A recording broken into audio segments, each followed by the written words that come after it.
Hello दोस्तों, text book super आयस में आप सबका फिर से एक बार बहुत बहुत स्वागत है।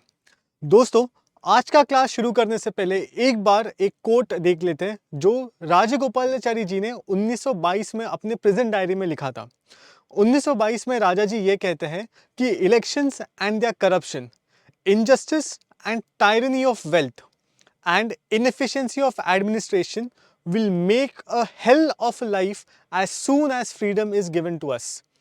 राजा जी का ये कहना था कि इलेक्शंस और उसमें होने वाला करप्शन, अन्याय, अमीरों का अत्याचार और एडमिनिस्ट्रेटिव इनएफिशिएंसी की वजह से आज़ाद भारत में ज़िंदगी जीना मुश्किल हो जाएगा। दोस्तों, राजा जी की भविष्यवाणी कहीं ना कहीं कोई हद तक आज के इस भारत में सत्य होती हुई हमें दिख रही है। ऐसा मैं इसके लिए कह रहा हूँ क्योंकि recently association of democratic reforms ने अपना एक डेटा पब्लिश किया है। रिसेंटली जो बिहार में काया पलट हुआ, जहाँ पे एक नई गवर्नमेंट बनी और उस गवर्नमेंट ने कल अपनी कैबिनेट चुनी। जब उन्होंने अपनी कैबिनेट चुनी तब एडीआर, जो एसोसिएशन ऑफ डेमोक्रेटिक रिफॉर्म्स है, एक एनजीओ है जो ऐसे इलेक्टोरल चीज़ों के ऊपर नज़र रखता है। वो देखता है कि सारे एमपीज़ का फाइनेंशियल बैकग्राउंड कैसा है, क्रिमिनल बैकग्राउंड कैसा है। तो एडीआर ने ये कहा कि almost 72% of the ministers who have been appointed in the Bihar cabinet face criminal charges। मतलब out of the total 32 ministers, 23 Bihar ministers have criminal cases registered against them।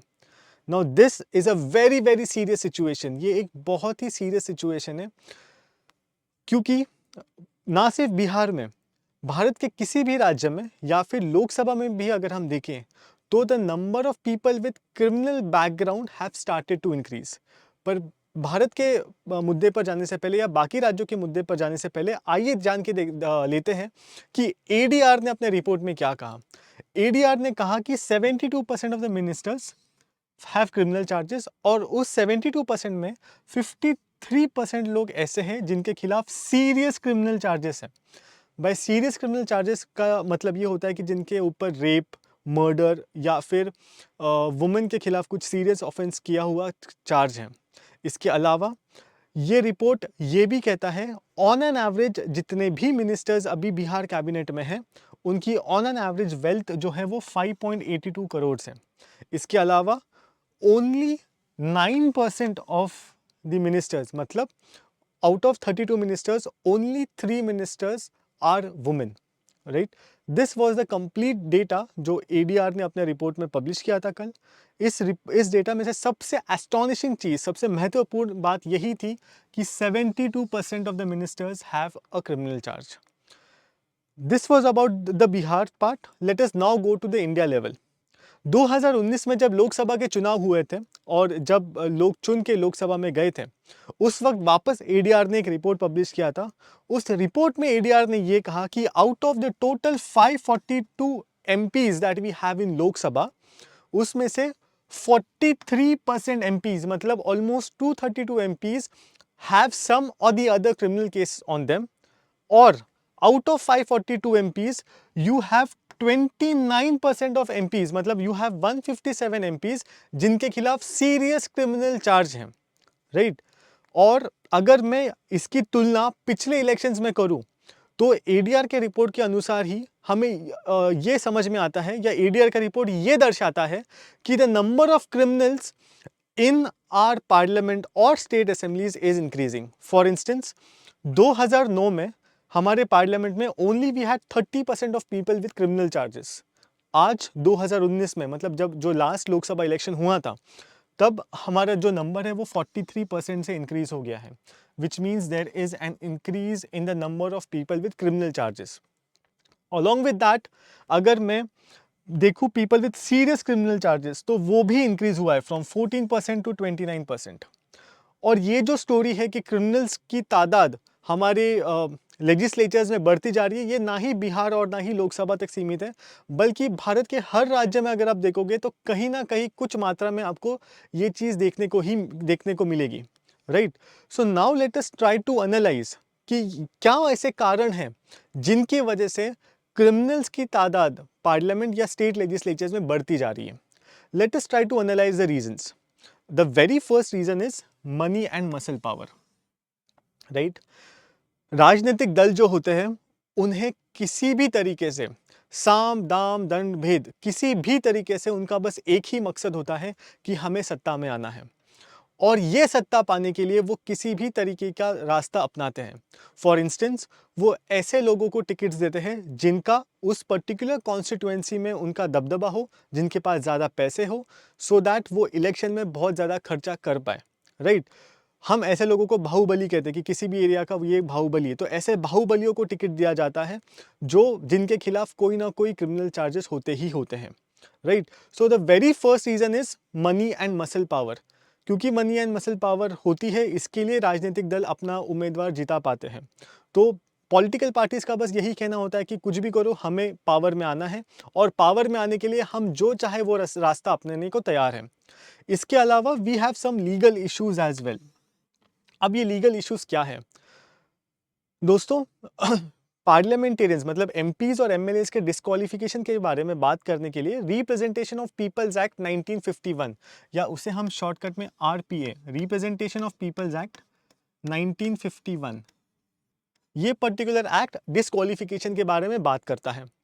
अब ये एक्ट ये बोलता है कि जब तक किसी भी एमपी या एमएलए के खिलाफ कोई गुनाह कोर्ट में सिद्ध नहीं होता, तब तक he will not be disqualified. मतलब अगर सिर्फ केस भी रजिस्टर्ड है पर वो गुनाह साबित नहीं हुआ है, that is he is not convicted of the crime, he will not be disqualified. Now आपको और मुझको, हम सबको पता है कि जो टाइम लगता है केसेस का रिजल्ट आने में, वो बहुत ज़्यादा है, और वो टाइम आने तक वो एमपीज और एमएलए एक टर्म ही नहीं बल्कि उनके 2-3 टर्म्स निकल जाते हैं जब तक उस केस का रिजल्ट आ जाए, राइट। तो legal issue is one of the most important thing, क्योंकि हमारे पास कोई ऐसा कोई स्ट्रॉन्ग लॉ ही नहीं है जिससे कि हम ऐसे लोगों को पॉलिटिक्स में आने से रोक सकते हैं। We do not have that stronger law. इसके अलावा अगर आप पॉलिटिकल पार्टीज के ऑफिसेस देखोगे या वो पोस्ट देखोगे, किसी भी राजनीतिक दलों के जो पोस्ट होते हैं, उस पोस्ट पे भी आप देखोगे कि जो लोग बैठते हैं वो उनका कोई ना कोई क्रिमिनल बैकग्राउंड तो होता ही है। तो if not in the parliament और not in the state legislatures, political party उनको अपने पार्टी की कोई ऐसी इंपॉर्टेंट पोस्ट दे देते हैं जिससे वो बहुत ज़्यादा पावरफुल हो जाते हैं, right. So these legal issues are there, and political parties के मैनेजमेंट के लिए तो कोई लॉ है ही नहीं। Even RPA does not talk about the internal management of any political party, right. So this is the second issue. Apart from that, we have lack of political will. Now, what is this lack of political will? See, अगर हमें ये issue को solve करना है, अगर हमें politics को decriminalise करना है, अगर हमें क्रिमिनल्स की तादाद घटानी है, तो सबसे ज़रूरी चीज़ जो सबसे अनिवार्य है वो है कि हम एक अच्छा सा लॉ, एक बहुत ही स्ट्रिंजेंट लॉ लेके आए। पर वो लॉ लाएगा कौन? वो लॉ लाएंगे आपके पार्लियामेंट ही। पार्लियामेंट में बैठा कौन है? People with criminal charges. अब ऐसा तो नहीं हो सकता कि जिन लोगों के खिलाफ क्रिमिनल चार्जेस है वो अपने ही खिलाफ कोई लॉ बनाए, राइट। तो इसके लिए ऐसा लॉ आना एक डिस्टेंट ड्रीम माना जाता है, because people are not going to make the law which will hamper their own interest, right. Apart from that, voters के पास कोई ज़्यादा चॉइस होती नहीं है। फॉर इंस्टेंस, अगर एक कॉन्स्टिट्यूएंसी में 4 लोग खड़े हैं एक सीट के लिए और उन चारों के खिलाफ ही कोई ना कोई क्रिमिनल केस दर्ज है, तो लोगों को या जो वोटर्स होते हैं उन्हें कोई ना कोई वोट तो देना ही देना होता है। तो they give someone the vote. अब आप मुझे बोलोगे कि नहीं, हमारे पास नोटा है तो लोग नोटा को वोट दे सकते हैं, none of the above, right. But अगर none of the above, supreme court ने कहा है कि नोटा होना चाहिए, पर सुप्रीम कोर्ट ने ये नहीं कहा कि अगर नोटा को सबसे ज़्यादा वोट मिले तो क्या होगा। तो ऐसे केस में क्या हो रहा है कि जो कैंडिडेट है जिसको सेकेंड हाइएस्ट वोट्स मिले हैं, he is been elected, right? So nota is being effectively, it is not making that much of a difference। जो सुप्रीम कोर्ट ने सोचा था उतना डिफरेंस तो वो नहीं बना रहा है, राइट। इसके अलावा भारत में जो चलते आ रहा है which is vote bank politics. Vote bank politics की वजह से हम ये देख ही नहीं पाते कि जो उम्मीदवार खड़ा हो रहा है, जो कैंडिडेट खड़ा है, क्या उसके मेरिट के ऊपर हम उसे वोट दे रहे हैं, क्या उसकी काबिलियत के ऊपर हम वोट दे रहे हैं। हम बस इसके लिए वोट देते हैं क्योंकि या तो फिर ये मेरे सेम जाति का है या तो ये मेरे एरिया का ही है, पर हम ये देखना भूल जाते हैं कि भाई इसका बैकग्राउंड क्या है, right. So this vote bank politics is one of the major issues for increasing criminalisation of politics. Okay, तो ये एक बहुत बड़ा इशू है। अब इसका भारत के लोकतंत्र के ऊपर क्या इम्पैक्ट होता है? What is the impact of criminalisation of politics on Indian democracy? तो national commission to review the working of the constitution ने ये कहा था कि because there is an increase in the criminals, क्योंकि क्रिमिनल्स की तादाद पार्लियामेंट और स्टेट लेजिस्लेचर्स में बढ़ती जा रही है, इसके वजह से law breakers are becoming law makers, मतलब जो लोग कानून तोड़ते हैं वही लोग अभी संसद में आके कानून बना रहे हैं। तो ये एक बहुत ही महत्वपूर्ण चीज़ कही थी national commission to review of the working of the constitution ने। ये आप आपके आंसर्स में भी लिख सकते हो मेंस में, राइट। इसके बाद जब ऐसे लोग जिनका कोई क्रिमिनल रिकॉर्ड रहा हो, वो जब पार्लियामेंट में आके बैठते हैं और वो जब किसी भी लॉ या किसी के ऊपर डिस्कशन करते हैं, तो ऑब्वियसली जो आम जनता होती है उनका पार्लियामेंट के ऊपर से ही भरोसा उठ जाएगा, right. So there is a loss of public faith, right, there is a loss of public faith. इसके अलावा वेन एनी पर्सन, जब कोई ऐसा कैंडिडेट जिसका कोई क्रिमिनल बैकग्राउंड है वो चुनाव जीत जाता है और चुनाव जीतने के बाद अगर वो मिनिस्टर बन जाता है, तो ऐसे वक्त उसके हाथ में उस पर्टिकुलर राज्य की पूरी लॉ इन्फोर्समेंट एजेंसी हो जाती है। For example, police is under the control of that particular minister. अब वो मिनिस्टर पुलिस को ऐसे यूज करेगा जिससे वो अपने खुद के इंटरेस्ट को सेटिस्फाई कर पाए। वो पुलिस को या फिर कोई भी लॉ इन्फोर्समेंट एजेंसी को वो काम करने नहीं देगा जो जो उसके खुद के खिलाफ जाता हो, right. He will not let the law enforcement agencies work in his against his own interest, right. So again यहाँ पे जब ऐसी चीज होती है तब रूल ऑफ लॉ हैम्पर हो जाता है, the entire rule of law gets shattered, right. So therefore इतने भयानक इम्पैक्ट की वजह से पूरे लोकतंत्र के ऊपर ही बहुत ही ज़्यादा असर पड़ता है। हम कहते हैं कि भारत दुनिया की सबसे बड़ी लोकतांत्रिक देश है, we are the largest democracy in the world, but in this largest democracy people who are running this democracy are criminals, right. तो ये एक बहुत ही it is a shameful thing that they criminals are running the world's biggest democracy, right. अभी इसके ऊपर way forward क्या है, इसको हम कैसे like what can we do to solve this particular issue.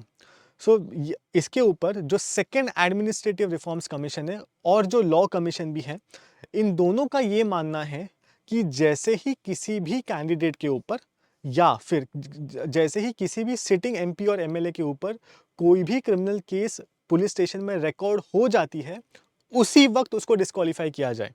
फिलहाल जो representation of people's act of 1951 है वो ये कहती है कि जब तक गुनाह प्रूव नहीं होता, जब तक कोर्ट सजा नहीं सुनाता, तब तक हम उसे डिस्क्वालीफाई नहीं करेंगे।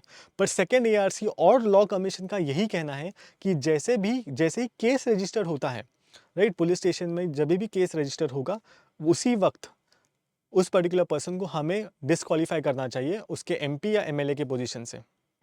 इसके अलावा ये भी माना जाता है कि representation of people's act of 1951 को अमेंड करने की ज़रूरत है और उसको थोड़ा सा स्ट्रॉन्ग और थोड़ा सा ज़्यादा पावरफुल बनाने की ज़रूरत है, जिससे कि क्रिमिनल्स का एक्टिव पॉलिटिक्स में आना थोड़ा सा रुक जाए, थोड़ा सा कम हो जाए। इसके साथ साथ दोस्तों ये तो था कुछ administrative changes, but the most important thing is that आपको और हमें we should bring in a behavioural change in ourselves. Behavioural change means we need to move away from the traditional caste based politics and vote bank based politics, और हमें सिर्फ उस इंसान को vote देना चाहिए, उस कैंडिडेट को वोट देना चाहिए जो असल में उसका हकदार हो, जो मेरिट के ऊपर आ रहा हो और जो सच में हमारे देश को एक ऊपर के स्तर पर या जो सच में इस देश का डेवलपमेंट चाह रहा हो, राइट।